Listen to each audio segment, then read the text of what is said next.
en materia, he organizado la presentación en 3 partes. En una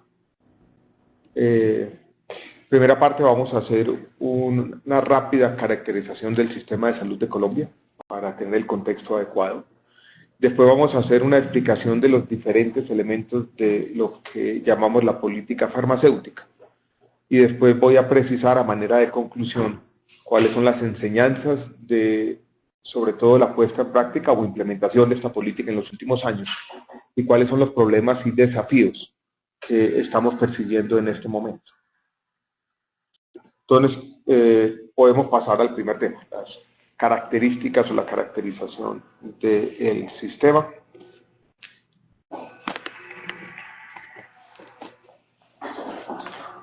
Estoy tratando aquí de pasar la página.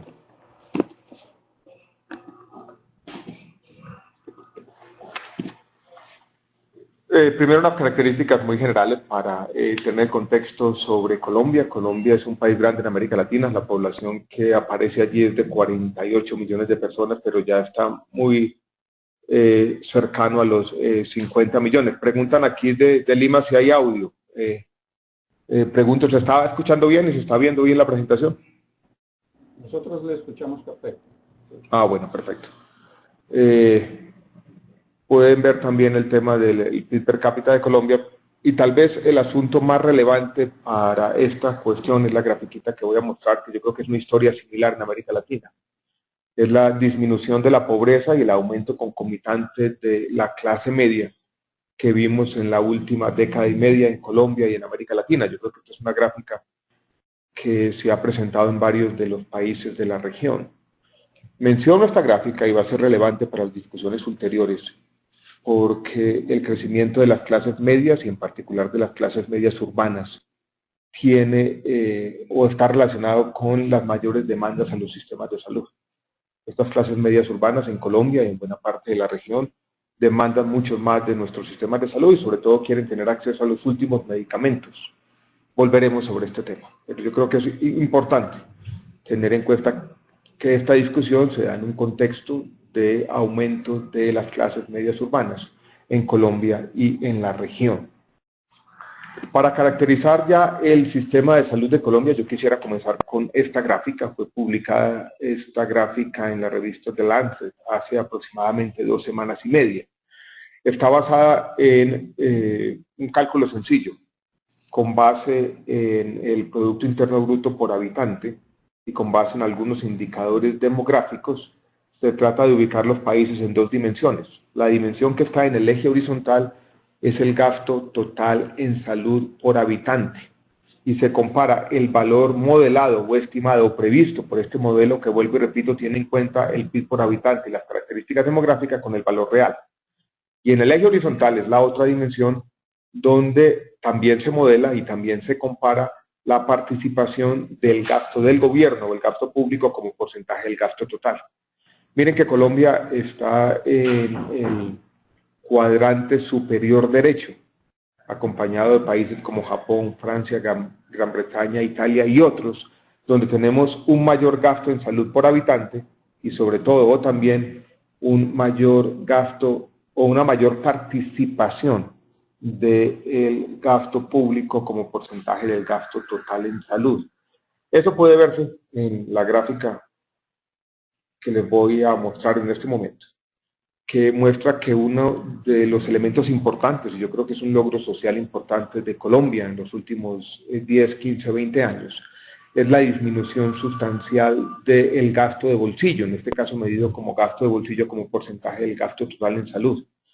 El gasto de bolsillo en Colombia está alrededor del 15%, esto es, el gasto de bolsillo es el 15% del gasto total, que es un valor 15-20 puntos porcentuales inferior al promedio de la región.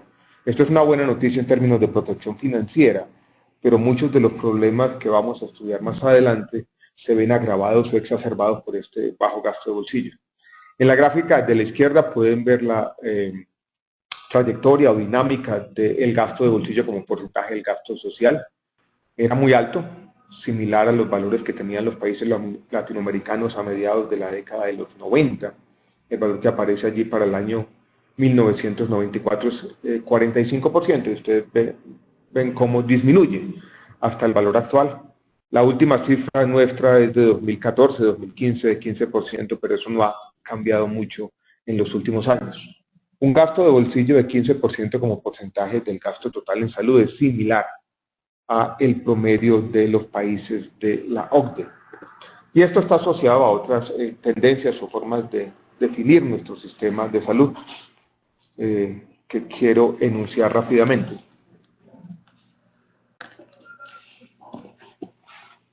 No, es moviéndonos hacia atrás. Estas son.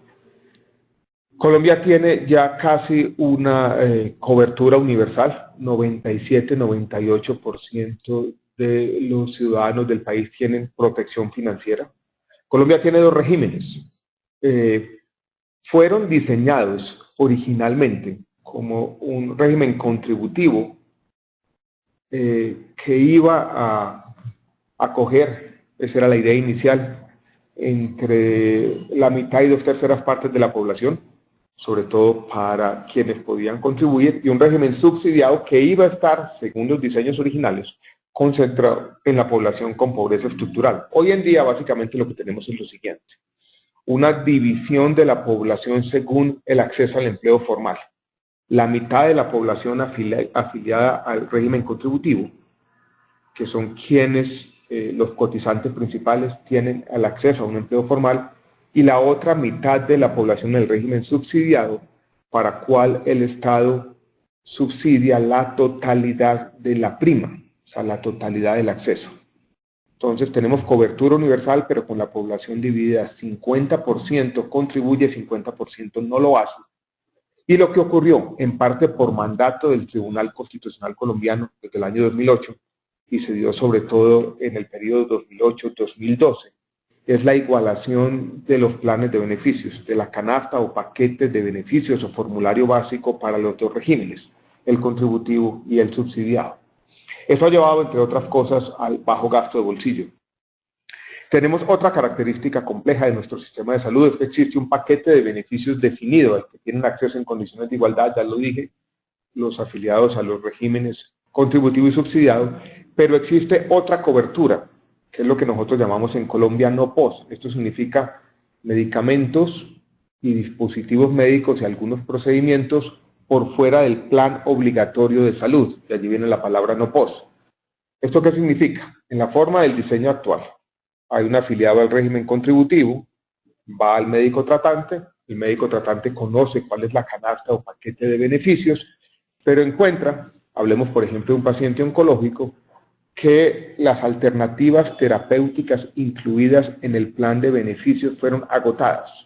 Lo que puede hacer el médico tratante en el sistema hoy en día es acceder a un aplicativo, prescribir un medicamento, y ese medicamento adicional, vuelvo y repito, no incluido en el plan obligatorio de salud, pero puede ser prescrito y va a ser pagado directamente por un fondo público. Esto es, nosotros tenemos medicamentos no incluidos en el paquete de beneficios que en todo caso son pagados, en este caso por un sistema de recobro. Se ordena la prescripción, la compañía aseguradora, quien intermedia los recursos de la salud, lo paga, pero lo recobra al fondo público. Volveremos sobre este tema más adelante, pero es importante notar de entrada que la cobertura tiene como dos capas. Una, los medicamentos, dispositivos y procedimientos incluidos en el paquete básico, y los otros medicamentos que se prescriben a pesar de estar por fuera por algún mecanismo que precisaremos más adelante. Entonces, el contexto lo resumo en 3 frases. En Colombia tenemos un gasto en salud por habitante que es más alto de lo que uno podría esperar, dadas las condiciones socioeconómicas y demográficas del país, pero sobre todo una variable importante para tener en cuenta en Colombia es el bajo gasto de bolsillo y la cobertura universal. Al mismo tiempo, y este también será un factor importante en la discusión posterior, Colombia tiene tal vez el sistema más judicializado de la región.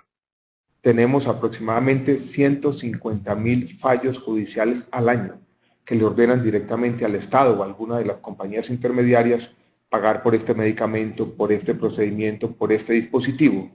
Incluso algunos fallos judiciales bastante peculiares en los cuales se ordena al sistema de salud en pagar por cuidadores en casa, por pedagogos especiales para niños, por algunos gastos de transporte, por sillas de ruedas que pueden costar $4.000, $5.000.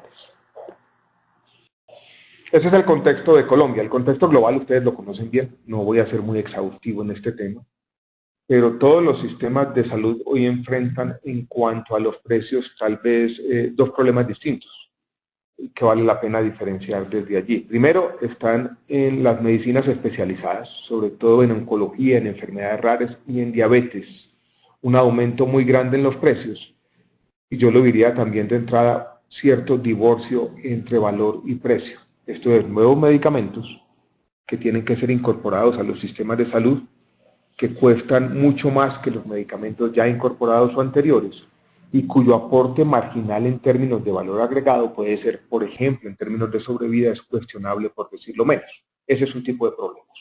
El otro tipo de problemas tiene que ver con tratamientos nuevos muy costosos, estos que sí son efectivos, por ejemplo, los nuevos medicamentos contra la hepatitis C, pero que dadas las necesidades son impagables. Yo creo que el tema de la hepatitis C resume bien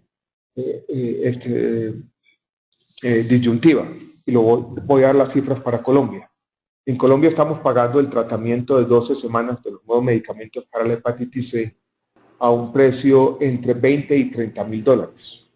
Las cifras epidemiológicas del país muestran que podemos tener entre 200.000 y 300.000 pacientes potencialmente tratables.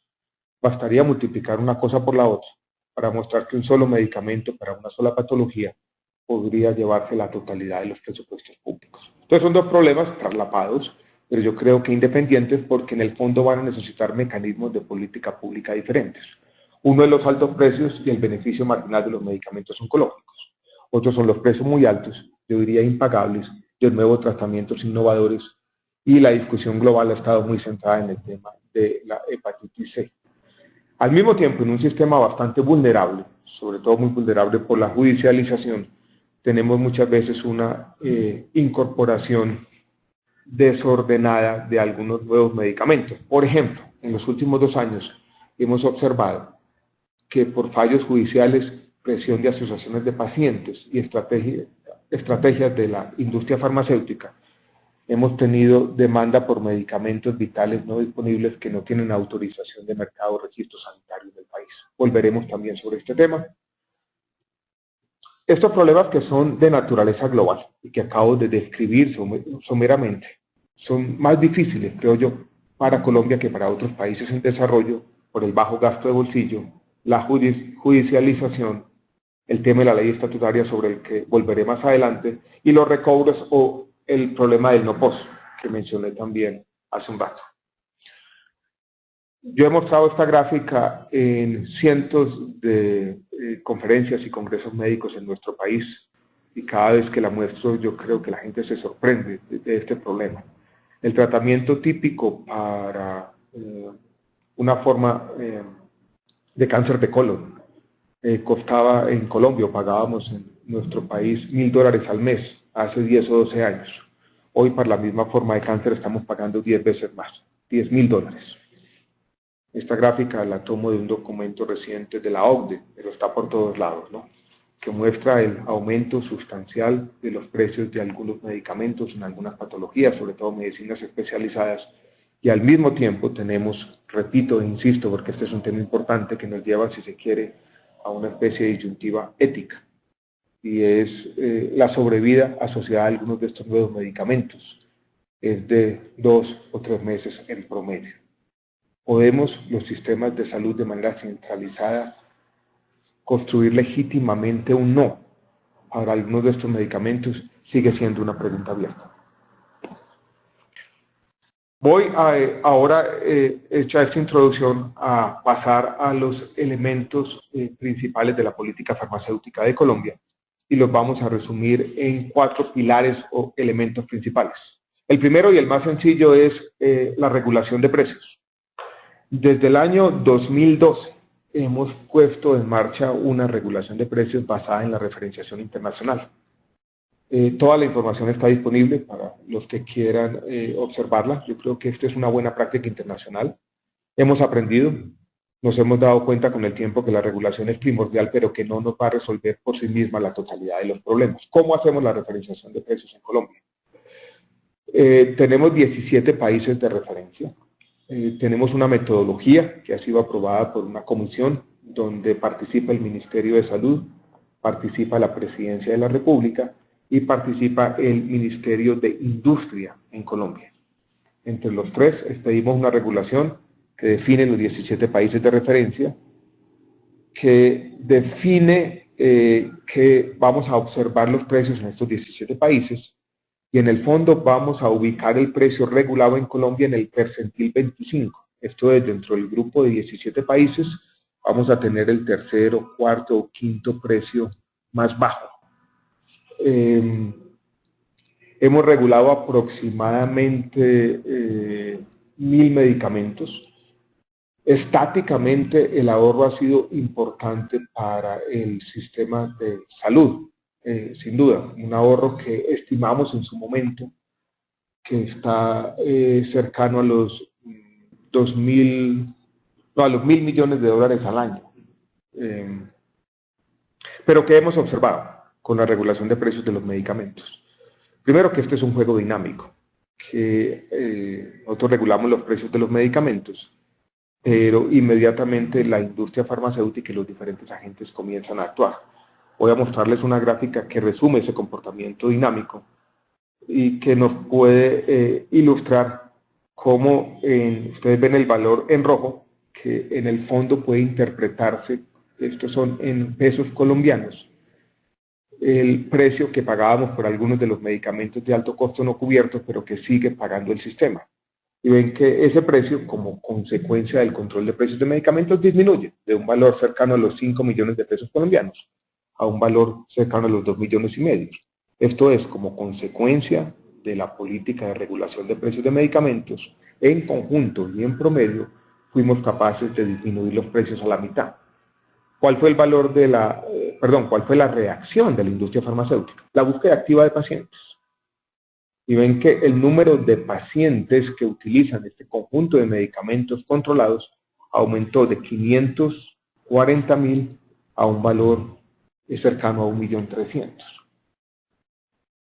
En el agregado, lo que ocurrió fue que lo que ahorramos por el precio lo continuamos pagando más vía cantidades. Si esto significa mayor acceso, no hay ningún problema. Esto sería una consecuencia positiva de la política de regulación de precios de medicamentos que bajó los precios y permitió incluir mucha más gente. Ese es el lado positivo de esta gráfica que ustedes ven allí. Pero si tenemos en cuenta, y tenemos algunos indicios en ese sentido, que hay algo de inducción de demanda, esto es que no todos los pacientes que están recibiendo el medicamento deberían recibirlo, por lo menos a la luz del criterio de costo-efectividad, tenemos un resultado que es por lo menos problemático. Yo creo que eso es un elemento importante de la regulación de precios de medicamentos. Otro tema que hemos visto de la regulación de precios de medicamentos, y este es un problema global, es que cada vez es más difícil referenciar los precios.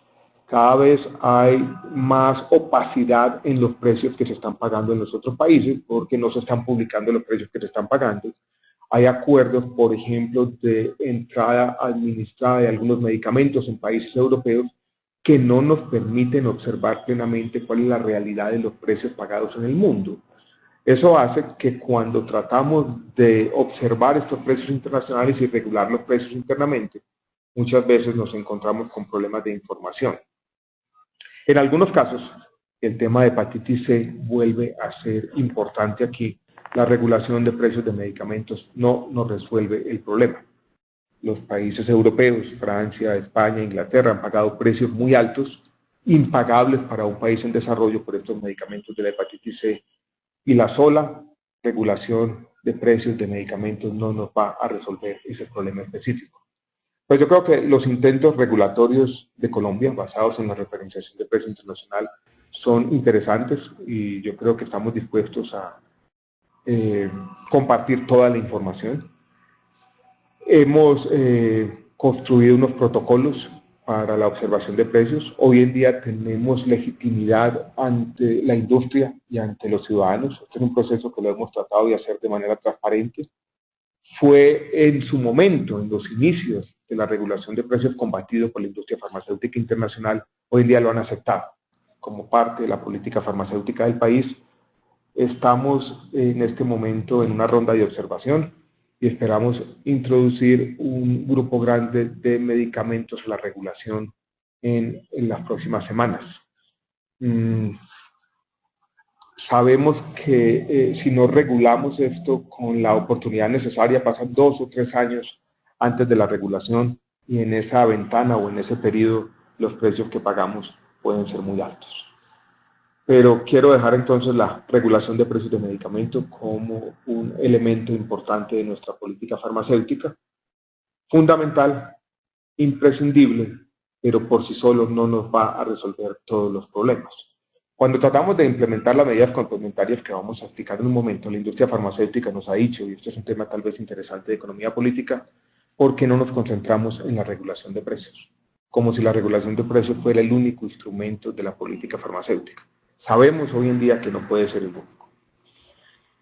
Hemos tenido otro elemento de la política interesante también y es el estímulo a la competencia. De dos maneras. Tratamos de difundir a la ciudadanía los precios de los genéricos porque sabemos que hay mucha heterogeneidad. Nos inventamos un pequeño app para los teléfonos celulares que también podemos compartir que se llama Clic Salud, donde cualquier ciudadano para un principio activo puede observar para los medicamentos de marca y para los medicamentos genéricos cuál es el rango de precios, para que exista información disponible para todo el mundo sobre las diferencias de precios para los diferentes principios activos. Ya a nivel más centralizado, promovimos desde el año 2010-2011, y esto terminó en un acto administrativo, esto es, en una nueva regulación, en el año 2014, competencia en los mercados de biotecnológicos. Hoy los medicamentos biotecnológicos representan en Colombia, yo creo que la cifra es similar en otros países de la región, entre 25 y 35% del gasto total en salud. Allí está concentrada buena parte del crecimiento del gasto farmacéutico. Algunos de esos medicamentos, un grupo grande, van a ver vencidas sus patentes en los próximos años y tener competencia en estos medicamentos biológicos es fundamental. Nos dimos cuenta que la competencia iba a ser difícil porque iba a existir muchas barreras de entrada para los biosimilares, esta nueva generación de genéricos. En particular existía la pretensión, y existe la pretensión global, esto no es un tema de Colombia, de que un biosimilar tenga que volver a repetir todos los ensayos clínicos. Volver a repetir todos los ensayos clínicos, sobre todo los de fase 2, fase 3, incluso fase 4, significa que un biosimilar tenía que pagar por ensayos clínicos entre 50 y 100 millones de dólares. Eso iba a ser una barrera de entrada considerable que iba a impedir la competencia en algunos de estos mercados de medicamentos biológicos. Pedimos un decreto en Colombia que fue de alguna manera pionero en el mundo, que estipula lo que se llama una vía rápida, una especie de fast track para la aprobación de medicamentos biosimilares. Esto es, un biosimilar si logra demostrar que la molécula, vuelvo y repito, aquí la redundancia cabe, es similar, podría ser eximido de algunos de los ensayos clínicos, sobre todo los ensayos clínicos de fase 3. Esta ha sido una discusión muy compleja con la industria farmacéutica. Tenemos nosotros llamamos el decreto de biosimilares, que le permite a nuestra agencia sanitaria, insisto, eximir a quienes van a registrar medicamentos biosimilares en nuestro país, eximirlos de algunos de estos ensayos clínicos. Hoy la industria farmacéutica en nuestro país legalmente ha desafiado algunos de estos decretos. No ha sido fácil, pero esperamos que en los próximos años vamos a tener competencia en algunos de estos mercados biológicos, que van a llegar biosimilares al país de buena calidad, pero los desafíos legales siguen siendo muy complejos. La competencia es clave, pero los efectos no van a ser inmediatos. Y hemos venido también con otras políticas públicas, sobre todo innovación, tratando de incentivar la producción local de biosimilares y tratar al mismo tiempo de que se estimula la competencia, estimular alguna industria biológica en nuestro país. Pero este es un elemento principal. Ha sido muy difícil esta discusión de tener competencia de biosimilares en nuestro país. Colombia dio un primer paso innovador. Tal vez lo hicimos de manera un poco pionera, voy a decirlo así, entre comillas, antes de que otras agencias sanitarias dieran el mismo paso. Y la discusión con la industria farmacéutica internacional en este aspecto, de eximir de algunos de los ensayos clínicos a quienes tengan biosimilar de calidad, no ha sido fácil, pero hemos seguido insistiendo en este tema y yo creo que va a ser importante el estímulo de la competencia para la sostenibilidad de nuestro sistema de salud en las décadas por venir. Colombia creó un instituto de evaluación de tecnologías en salud. Contamos con el apoyo aquí de la banca multilateral. Ha sido importante para fortalecer nuestra política, para darle legitimidad a las decisiones que hacemos. Esto se hizo siguiendo las buenas prácticas internacionales, siguiendo el ejemplo inglés del NICE y de otros.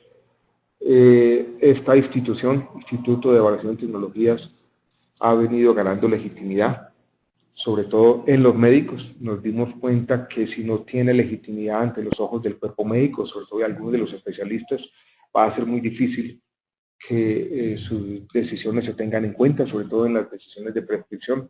Pero yo creo que también ha sido otro elemento importante de nuestra política farmacéutica. Tener un instituto de evaluación de tecnologías creíble, con capacidades instaladas y con legitimidad.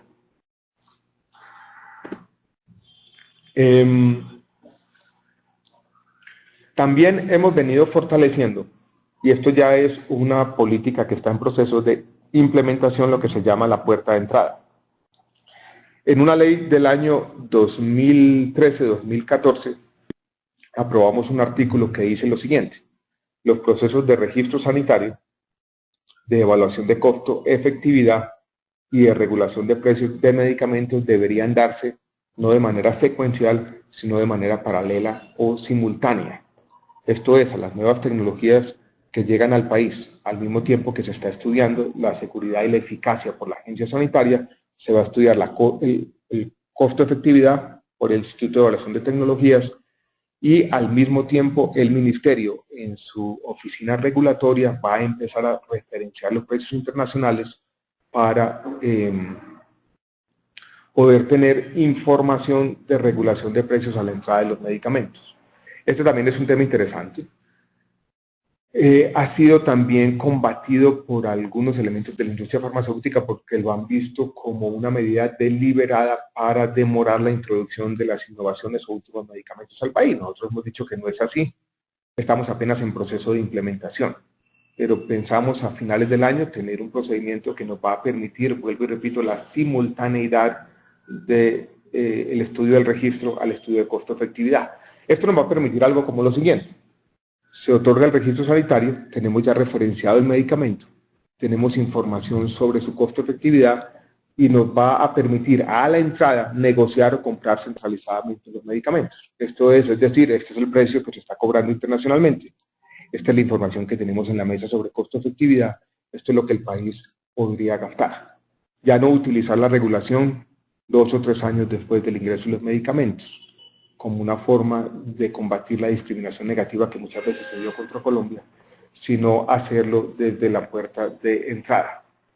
Al mismo tiempo, y esto es un poco más complejo y hace parte de nuestras políticas internas, para la prescripción de los medicamentos que se pagan pero que están por fuera del formulario básico o el paquete de beneficios, hemos puesto en marcha un aplicativo que nos permite información en tiempo real sobre quién está prescribiendo qué.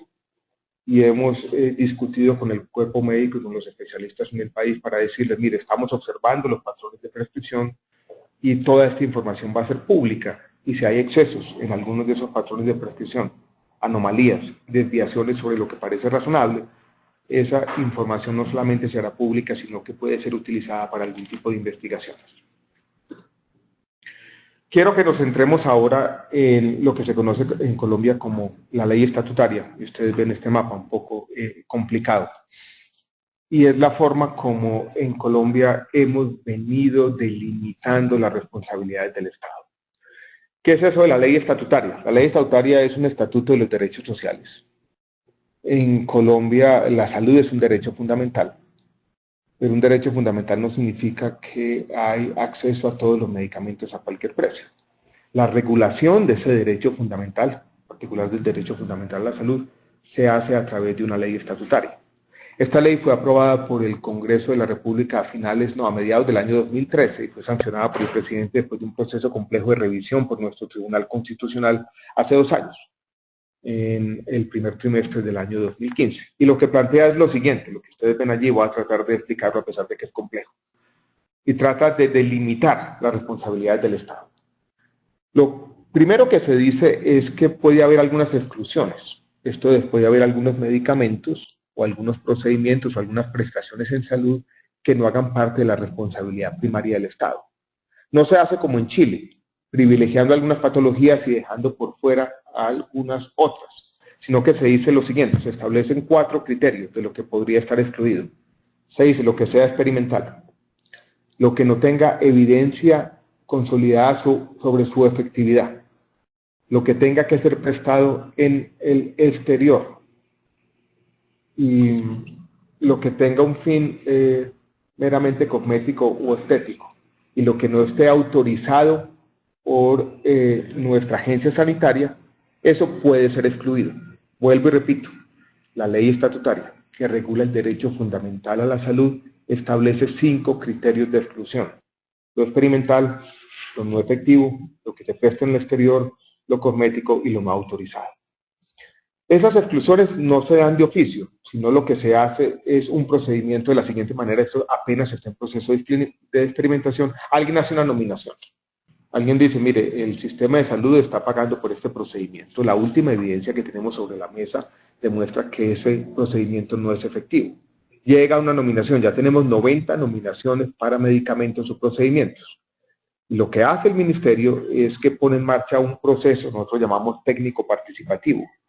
Esto es, llevamos a primero una instancia técnica, donde están las sociedades científicas, los médicos, toda la evidencia sobre la efectividad de ese procedimiento o ese medicamento.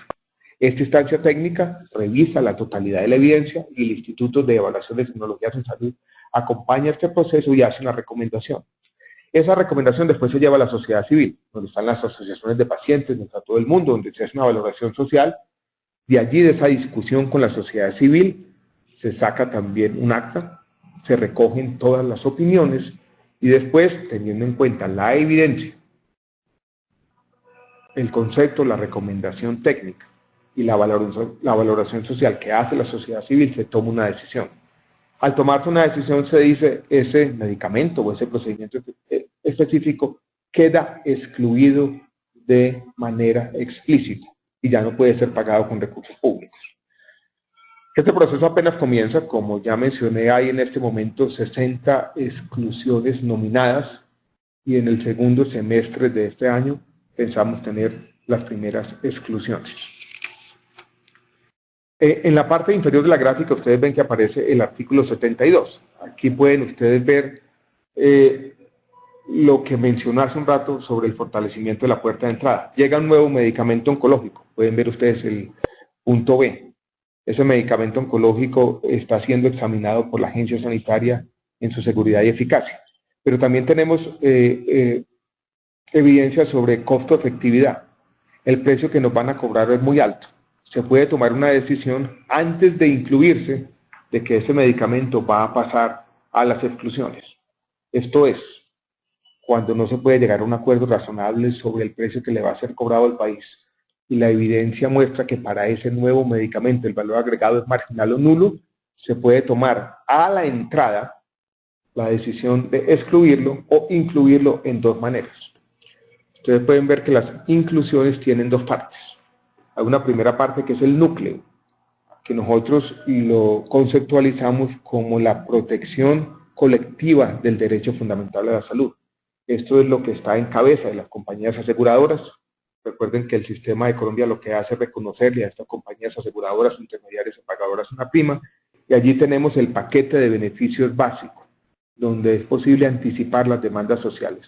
Por fuera de eso, y excepcionalmente, para algunos medicamentos, sobre todo enfermedades crónicas, podemos pagar algunos otros medicamentos, donde ya estamos haciendo una protección no colectiva, sino individual al derecho fundamental a la salud. Es lo que explicaba hace un rato al inicio de la presentación. Está la protección colectiva, se agotan las alternativas terapéuticas, el medicamento ya tiene registro sanitario, no ha sido excluido, y el médico tratante en condiciones excepcionales puede simplemente, volvamos al caso de un medicamento oncológico, prescribirlo al paciente, entra a este aplicativo y dice, mire, yo tuve, porque ya agoté todas las alternativas terapéuticas, que prescribir este medicamento específico. Así es como está hoy planteada la responsabilidad del Estado en nuestro país. Unas exclusiones, un core o un núcleo que nosotros llamamos la protección colectiva al derecho, y algunas excepciones a esa protección colectiva como protección individual para algunos medicamentos que no están excluidos, pero tampoco están incluidos dentro de la protección colectiva, dentro de las responsabilidades primordiales del Estado y de las aseguradoras, pero que excepcionalmente y por medio de este aplicativo, los prescriptores pueden recetarlo a sus pacientes. Vuelvo y repito, en condiciones de excepcionalidad.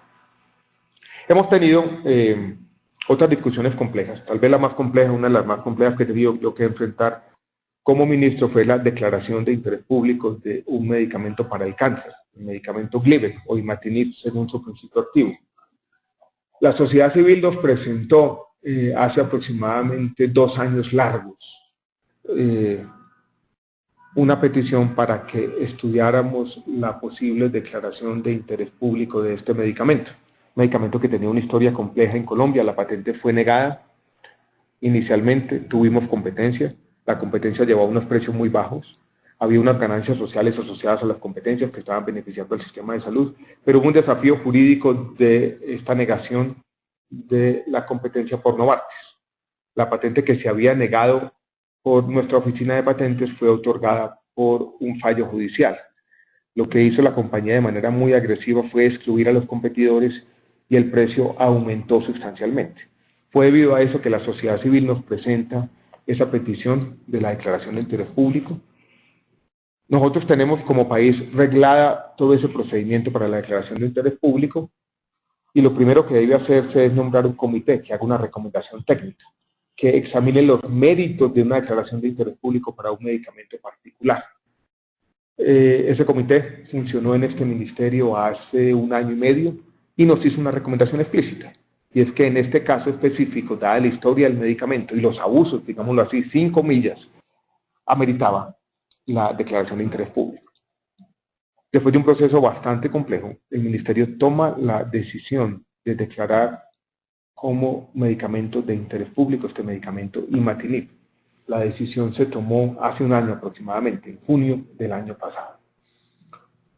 Por primera vez el país puso en práctica o usó lo que se llama la flexibilidad de TRIPS. En todos los compromisos internacionales que tienen nuestros países con la Organización Mundial del Comercio, hay salvedades que permiten a los países, cuando se invocan aspectos fundamentales de salud pública, comprometer, digámoslo claramente, la propiedad intelectual. La historia que vivimos con esta declaración, las presiones que recibió el país por todas vías, los desafíos legales, las negociaciones tan complicadas que tuvimos con la compañía farmacéutica Novartis, yo creo que nos han mostrado que el uso de las flexibilidades a la propiedad intelectual contempladas en los compromisos de la Organización Mundial de Comercio son muy complejas. Requieren grandes capacidades de los ministerios, requieren mecanismos de negociación muy difíciles, requieren resistir grandes presiones, pero yo sigo creyendo que el uso, o por lo menos tener esta opción de flexibilidades cuando no se pueden llegar a acuerdos racionales de precios, es importante para nuestros países.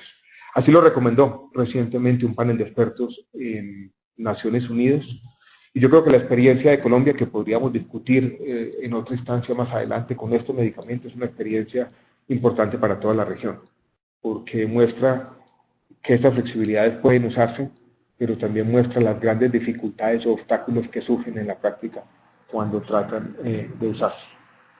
Yo quiero, a manera de resumen, entonces decir, Colombia tiene un sistema de salud que ha venido avanzando en la ruta de la cobertura universal, como lo han hecho muchos de los países de América Latina. Hemos avanzado de manera decidida en el tema de la protección financiera, tanto así que hoy tenemos un gasto muy bajo. Pero esto ha traído problemas de sostenibilidad. Hoy en día nosotros, a pesar de todo lo que hemos descrito, tenemos un sistema de salud cuya sostenibilidad no está garantizada.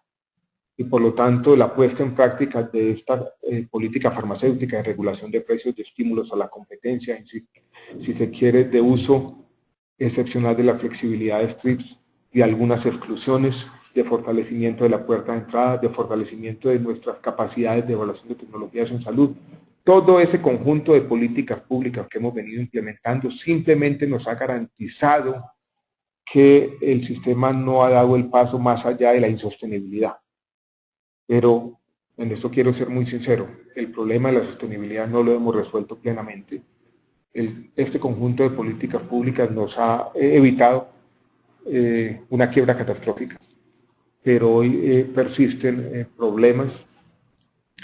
El patrimonio de las compañías aseguradoras hoy en día, a pesar de que se ha venido recuperando, sigue siendo en conjunto negativo.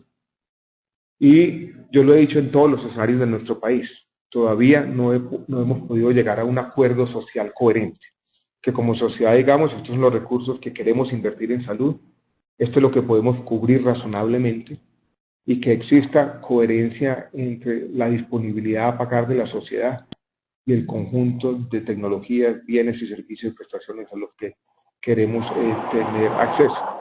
El tema de la judicialización sigue siendo muy difícil. Muchas de las cosas que les he mencionado aquí se ven minadas y muchas veces amenazadas por los fallos judiciales.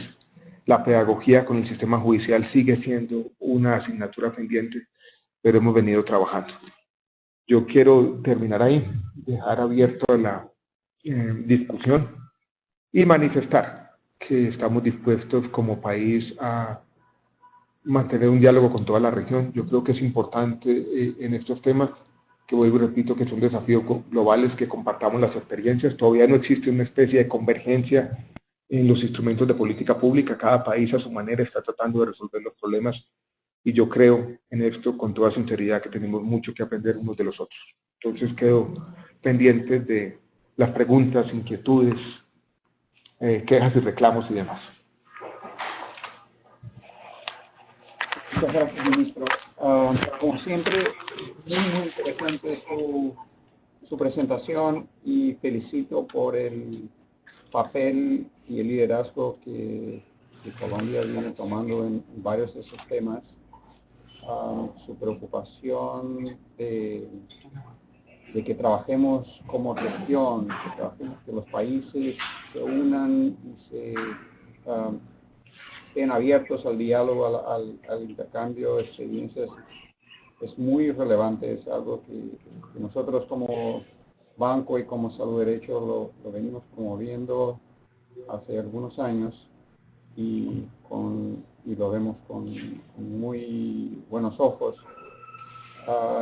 Comento solamente que una de las cosas que estamos intentando promover a través de Salud Derecho es justamente intentar romper estas cláusulas de confidencialidad que los países obligan cuando negocian precios con la industria, que no permite la designación del precio real efectivo que los países están pagando de sus medicamentos para que podamos tener información más creíble y fácil.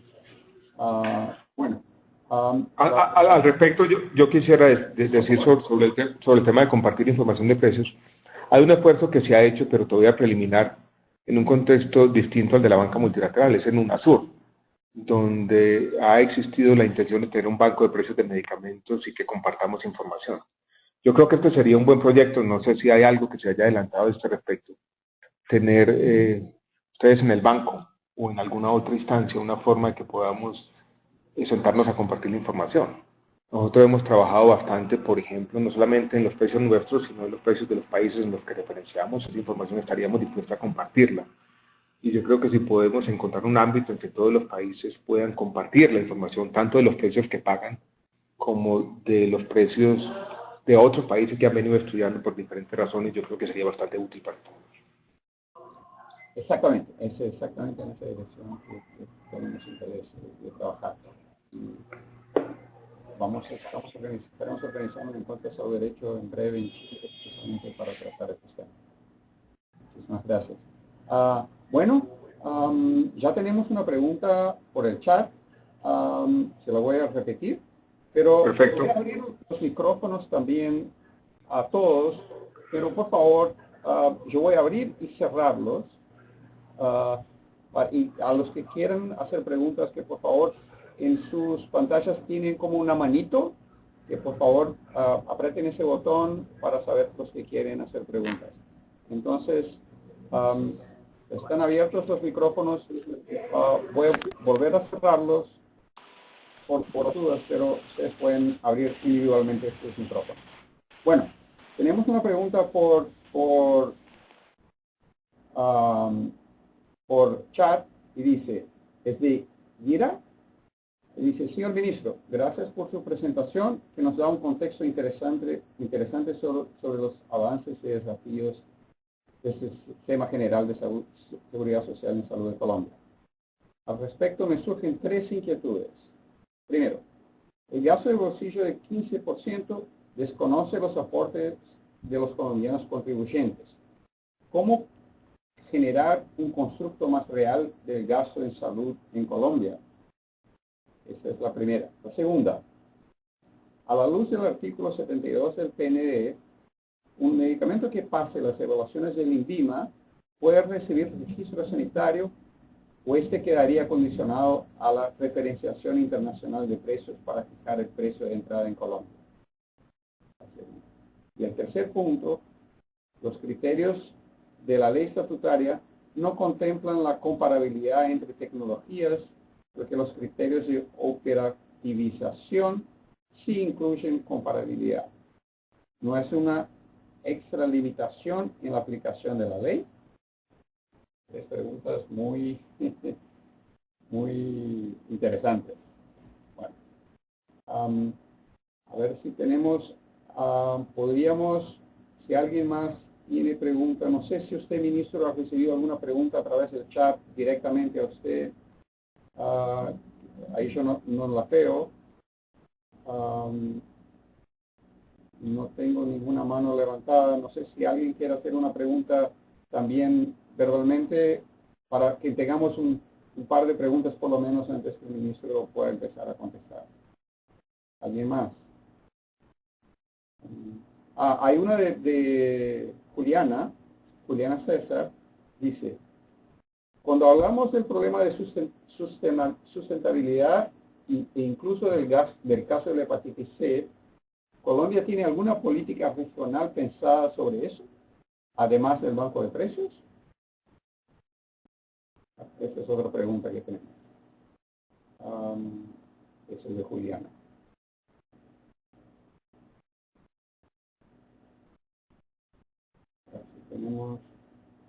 No veo ninguna mano levantada. Más, creo que, ministro, podríamos empezar por esta, si le parece.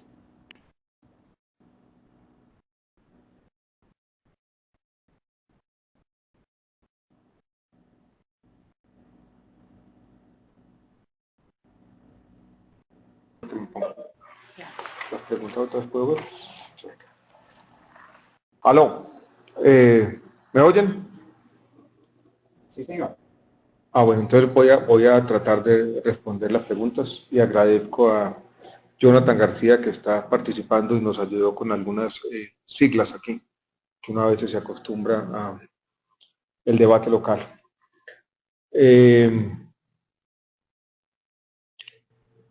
Hubo una primera pregunta sobre el gasto de bolsillo, que dice, el gasto de bolsillo es el 15%, desconoce los aportes de los colombianos contribuyentes. No lo desconoce, simplemente es la categorización de gasto de bolsillo. Una cosa es la financiación mancomunada, donde con contribuciones e impuestos generales todos contribuimos a una bolsa común. Otra cosa es el gasto de bolsillo directamente. La metodología de cálculo del gasto de bolsillo se hace siguiendo los estándares internacionales, incluso tenemos en la CEPAL y en otras instancias formas de ponernos de acuerdo con estas metodologías. Y lo que sí nos mide este 15% del gasto de bolsillo es el grado de protección financiera que existe en el país, no el grado total del gasto. Y como lo mostrábamos en alguna de las gráficas iniciales, Colombia en el contexto de América Latina se caracteriza no por tener un gasto en salud excesivamente alto, porque no lo tenemos, sino porque la participación o la fracción o porcentaje del gasto público entre ese gasto total sí es muy alta, que es otra forma de mirar el tema del gasto de bolsillo. El artículo 72 del Plan Nacional de Desarrollo, para que nos pongamos de acuerdo en el lenguaje, este es el fortalecimiento de la puerta de entrada, que ordena la simultaneidad en estos procesos de registro sanitario, de control de precios y de evaluación de costo-efectividad. Entonces dice la pregunta, ¿puede decirse que el registro sanitario quedaría condicionado a la referenciación internacional de precios para fijar el precio de entrada en Colombia? Es una buena pregunta. Lo que esto trata de hacer es que si no hay una negociación de precios adecuada, sí podría haber, y sobre esto hay un pronunciamiento que todavía no ha sido publicado del Tribunal Constitucional, pero sí podría darse el caso de que si no se llega a un acuerdo razonable sobre el precio, en algún caso particular, no podría otorgarse el registro. Pero vuelvo y repito, este es un aspecto que todavía no se ha definido y que tiene un desafío constitucional. Hay una pregunta específica que dice, los criterios de la ley estatutaria no contemplan la comparabilidad entre tecnologías, porque los criterios de operativización sí incluyen comparabilidad. Esta pregunta no la entiendo bien, ¿no? Criterios de ley estatutaria no contemplan comparabilidad entre tecnologías. Los criterios de costo-efectividad, creo que podría referir lo siguiente a esta pregunta. En la ley estatutaria, en particular en las exclusiones, no hay criterios de comparabilidad ni hay criterios de costo-efectividad. Lo que decidió el Congreso de la República y avaló nuestro Tribunal Constitucional es que pueden ser excluidos aquellos medicamentos, tecnologías o prestaciones que no tengan evidencia consolidada sobre su costo-efectividad, no sobre su efectividad relativa, ni tampoco sobre su costo-efectividad. No sé si a eso se refiere la pregunta de comparabilidad, pero bueno. Hepatitis C, ¿alguna política regional? Sí tenemos una política regional pensada, estamos avanzando y estamos a punto de consolidar en el ámbito, en el contexto de la Organización Panamericana de la Salud, compras centralizadas. Ya tenemos alguna idea de los ahorros que se pueden lograr por estas compras centralizadas con PAHO, con la Organización Panamericana de la Salud. Los ahorros van a estar en estos órdenes de magnitud. Colombia está pagando hoy procedimientos bastante costosos en el contexto regional, entre 20 y 30 mil dólares. Creo que Brasil está pagando 5 o 6 mil, Argentina un valor similar. Esto nos permitiría, estas compras centralizadas en el ámbito de OPS o PAHO, reducir esto de 20 mil a un valor cercano a los 7 mil, 8 mil dólares. Estamos en las últimas instancias de afinar este procedimiento de compras centralizadas. Tenemos una experiencia también como región, y es la compra centralizada de vacunas, que nos ha permitido avanzar rápidamente en ese sentido. Hay otra pregunta que leo aquí, con respecto al aumento de la demanda de medicamentos evidenciada después de la implementación de la regulación. Se ha buscado de la manera de intervenir directamente sobre la inducción de demanda generada por los laboratorios farmacéuticos. Una buena pregunta. Entonces se regulan los precios de los medicamentos, pero vemos que de manera concomitante hay un aumento grande de las cantidades prescritas. Ahí podemos inferir que hay algo de inducción de demanda, una inducción de demanda buena y otra inducción de demanda mala. La mala es la que se quiere controlar. ¿Cómo regulatoriamente tratar de evitar esa mala inducción de demanda? Es un tema muy complejo y tiene dos complejidades. Una complejidad legal, y es que en Colombia la autonomía médica hace parte también casi de un principio constitucional, consagrado en lo que hemos mencionado varias veces como la ley estatutaria en salud. Segundo, que es muy difícil, tenemos guías de práctica clínica, guías de buena práctica, llevar esas guías a que sean exigibles. Es muy difícil convertir las recomendaciones incluidas en las buenas prácticas o en las guías de práctica clínica que se vuelvan obligatorias o mandatorias para los médicos, sobre todo en un sistema tan descentralizado como el colombiano, donde la oferta de alta complejidad es 70% privada. Más que tener medidas regulatorias explícitas distintas a las guías de práctica clínica, yo creo que lo que tenemos que avanzar son en mecanismos de transparencia.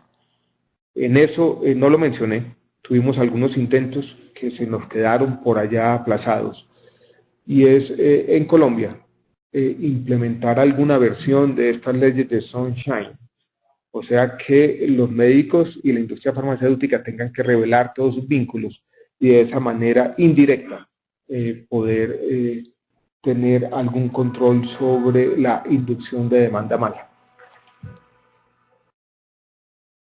Ministro, tenemos a María Luisa Escobar. ¿Quiere hacer una pregunta también? Sí, María Luisa, estoy pendiente. Gusto en saludarla. Mucho gusto, ministro. Muchas gracias por la presentación. No, con gusto. Súper interesante. Tengo una pregunta que usted me hizo pensar en algo que me ha preocupado por bastante tiempo y me gustaría saber qué pudiera hacer Salud Derecho o algunas otras organizaciones para contribuir a hacer un acuerdo social más coherente. Esto en el sentido de lo siguiente, me parece que todo lo referente a la política farmacéutica, no solo en Colombia, sino en todas partes del mundo, no ha explorado mucho el rol mismo de los pacientes. Esto en el sentido, no en el sentido de lo que usted estaba hablando ahorita, pero en otro sentido. A los pacientes no nos gustaría que nos estuvieran dando una droga que realmente no necesitamos o que nos puede hacer otro daño, simplemente porque es parte del mecanismo que corre por detrás para aumentar el volumen, digamos, lo que se explicaba, para que no se pierdan los recursos en los productores cuando hay regulación de precios, por ejemplo. Pero los pacientes, pues no sabemos, o la sociedad civil en general, el problema de simetría de información es inmenso en salud. Y no tenemos un rol activo en el que podamos decir, mire, no me dé esa droga, no quiero esa droga porque vale 10 veces más, o no quiero esa droga porque realmente no va a conducir a una mejoría sustancial, o lo que fuera. ¿Qué se pudiera hacer para que la sociedad en general pudiera comprender un poco más que ellos son el objetivo final de todas estas políticas de salud, pero que no tienen un rol suficientemente fuerte?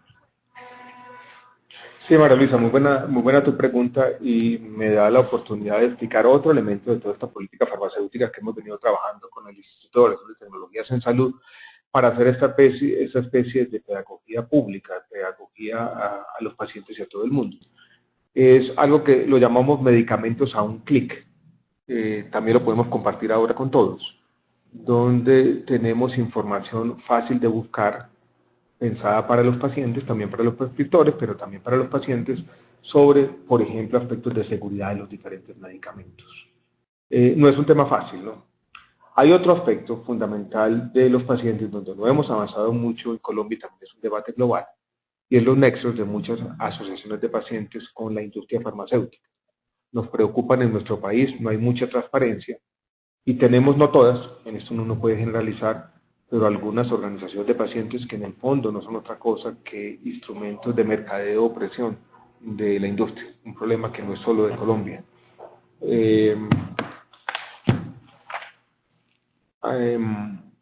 Yo quisiera ahora enviarles algunos de los instrumentos informáticos que hemos utilizado en esta política. Tenemos también para compartir con la gente en Colombia, y se puede utilizar un termómetro de precios de medicamentos que muestra el precio del medicamento antes de la regulación, los precios para el conjunto de países de referencia y el precio del medicamento después de la regulación. Yo creo que esto también es información interesante para el público en general y para las comunidades interesadas, los agentes y la comunidad académica. Tenemos ese termómetro, lo podemos compartir ahora. Y también para el cubrimiento tenemos otro instrumento interesante que se llama Post Populi, El POS es el Plan Obligatorio en Salud de Colombia, donde también hacemos pedagogía al público en general de cuáles son los medicamentos y procedimientos contenidos en este formulario básico, plan o canasta de beneficios en nuestro país, y los medicamentos a un clic que acabo de mencionar. Entonces tenemos estas 3 formas de hacer pedagogía colectiva: el termómetro de precios de medicamentos, Post Populi y los medicamentos a un clic. Hay Clic Salud, que lo mencioné también ahora, ¿no? El aplicativo. Excelente.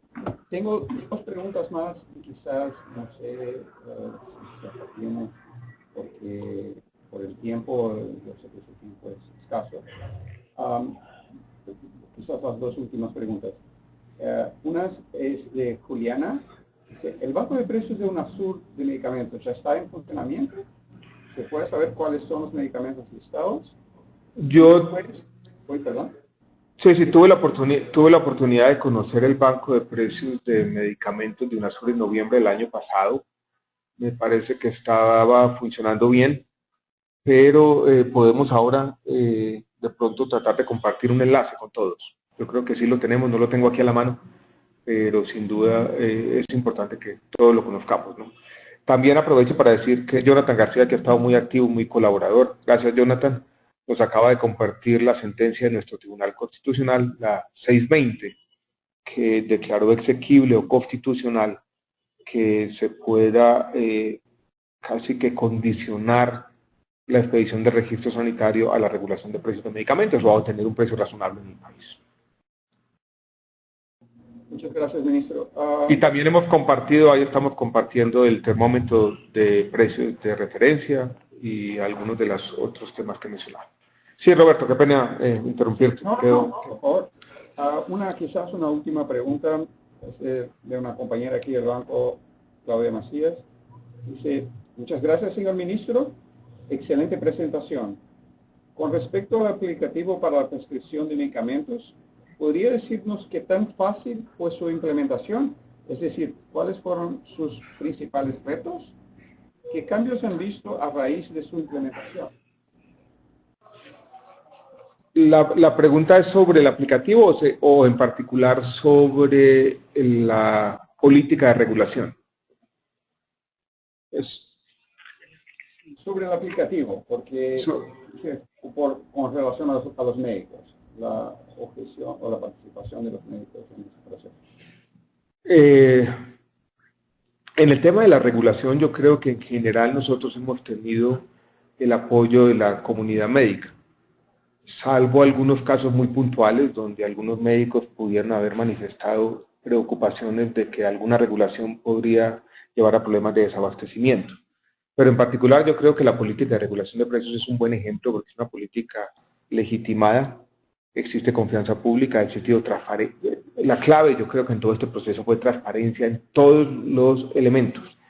Se publican todos los precios, se abre un periodo de consulta, todo el mundo puede participar, se hace una revisión de la referenciación de precios, todos los actos administrativos se publican con anticipación, todas las cartas y comunicaciones se llevan al dominio público. Yo creo que todo este proceso de hacer eso transparente ha sido fundamental y podemos compartir ahora también el enlace donde están todos, absolutamente todo, allí la información relevante. Ha sido fundamental, repito, para la legitimidad, que es un elemento, sobra decirlo, fundamental de toda política pública. Muchísimas gracias, ministro. Creo que podemos cerrar esta sesión. Quería agradecerle nuevamente en nombre de Salud Derecho, en nombre del banco, en nombre de todos nosotros y como ciudadano de la región por su trabajo y por su liderazgo. Aprovecho también para leer un mensaje de uno de los participantes que dice, ministro, felicitaciones. Usted es un ejemplo para el país y la región. Por fin alguien pudo ponerle freno a la ambición y lucro desmedido de la industria farmacéutica. La salud es un derecho y vamos por buen camino. Bueno, gracias Roberto, gracias por la confianza, gracias por el apoyo, por tus palabras. Aquí seguimos dispuestos a seguir compartiendo experiencias. Un abrazo grande a todos. Gracias. quedamos de enviarle la información y algunos de los enlaces correspondientes y la presentación. Gracias por el interés y por todo. Un abrazo de nuevo. No, a usted. Y les informo a todos que las informaciones estaremos disponiendo también en Salud Derecho para que todos tengan acceso después de cerrar este webinar. Y les invito a la próxima presentación de webinar que tenemos programada para el 24 de marzo. Les enviaremos el aviso del tema y confirmación de la oficial. Muchas gracias a todos y nos veremos en un par de semanas. Gracias. Hasta luego. Gracias. Un abrazo.